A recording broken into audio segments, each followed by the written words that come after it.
शुरू में पहले हुए कवि कवि से पहला पूछा जीव के कल्याण का रास्ता क्या है।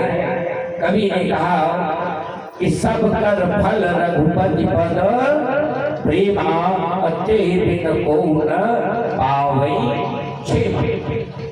बिना परमात्मा के चरणों में शरणागति के जीवन का कल्याण होने वाला नहीं है। सब कुछ त्याग करके परमात्मा में लग जाओ, क्योंकि यह शरीर जो है ना, कवि कहते हैं कि यह शरीर, मानस में प्रसंग आता है कि ईश्वर अंश जीव अविनाशी।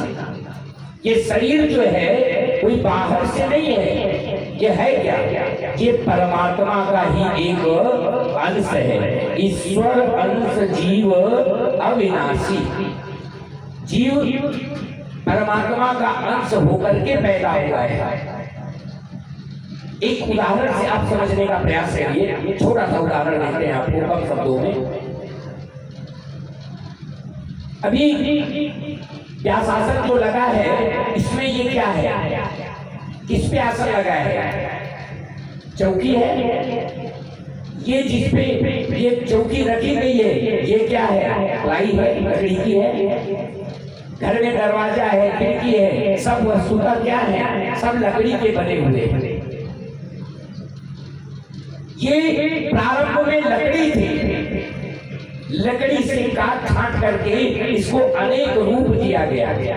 कहीं दरवाजे में फिट कर दिया गया, हमने दरवाजा कहा। कहीं खिड़की में लगा दिया, खिड़की कहा। चौकी में लगा दिया, चौकी कहा। टेबल में लगा दिया, टेबल कहा। अनेक नाम बदलता गया, जितना होता गया उतना नाम बदलता गया। एक दिन मन में आया, सबको कूट पीट के तोड़ ताड़ के एक जगह इकट्ठा रख दिया। अब क्या हो गया, क्या हो गया? अब कोई दरवाजा कहेगा, टेबल कहेगा, चौकी कहेगा, क्या कहेगा, लकड़ी कहेगा। बस ध्यान दीजिएगा, पहले वो लकड़ी था, मध्य में कुछ बना और अंत में फिर लकड़ी हो गया। एक और उदाहरण से भाई लोगों को ज्यादा समझ में आएगा। हम कान में पहनते हैं सोने का, गले में, उंगली में सोने का। एक जगह इकट्ठा सोना था, उस सोने को सुनार के पास दिया, और जब सुनार के पास सोने को दिया तो सुनार ने क्या किया, सुनार ने उसको तोड़ तोड़ करके कान के लिए आभूषण बना दिया। आपने कहा क्या है, कर्णफूल है। गले के लिए आभूषण बना दिया, कहा क्या है, हार है, मंगलसूत्र है, ये वो बहुत सारे।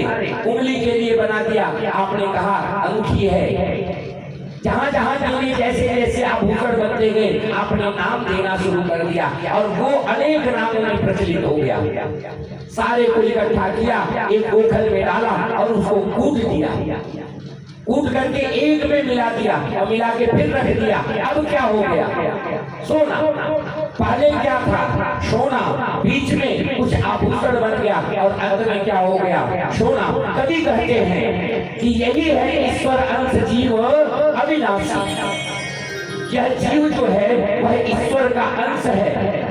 यहाँ पर आया तो यहाँ पर आने के बाद कोई पुरुष बना, कोई स्त्री बनी, कोई पशु बना, कोई पक्षी बना, कोई कीड़ा बना, कोई मकोड़ा बना, जिसको जैसे जैसे 84 लाख योनियों में हमने विभाजित कर दिया और सबके काम, सबके नाम अलग अलग बांट दिए। लेकिन अंत में ये हमारे पास ही आते हैं, हम ही से चल करके निकलते हैं और इनकी गति भी हम में ही समाहित होती है। मैं इस समाज, मैं इस संसार को बनाता हूँ और मैं इस संसार को विनष्ट करता हूँ और कोई दूसरी सत्ता नहीं है। हमारे दीपक जी बहुत सुंदर, भगवान ने इनको गला भी अच्छा दिया है और आर्गन के बहुत अच्छे कलाकार हैं। थोड़े सीरीज अभी परेशान हैं। अब आज अंतिम दिवस से कहना उचित नहीं है, पर माइक की जो व्यवस्था है ये सभी डिस्टर्ब हो जाते हैं। हमारी बातें उनको समझ में ही नहीं आ पाती, इतना ज्यादा हुआ है, पर ठीक है, हरी कृपा से अच्छे से पार हुआ और जो प्राप्त है वो पर्याप्त है, इस सिद्धांत को मान करके। तो दीपक जी ने एक भजन गाया था यहाँ, संतन के संग लाग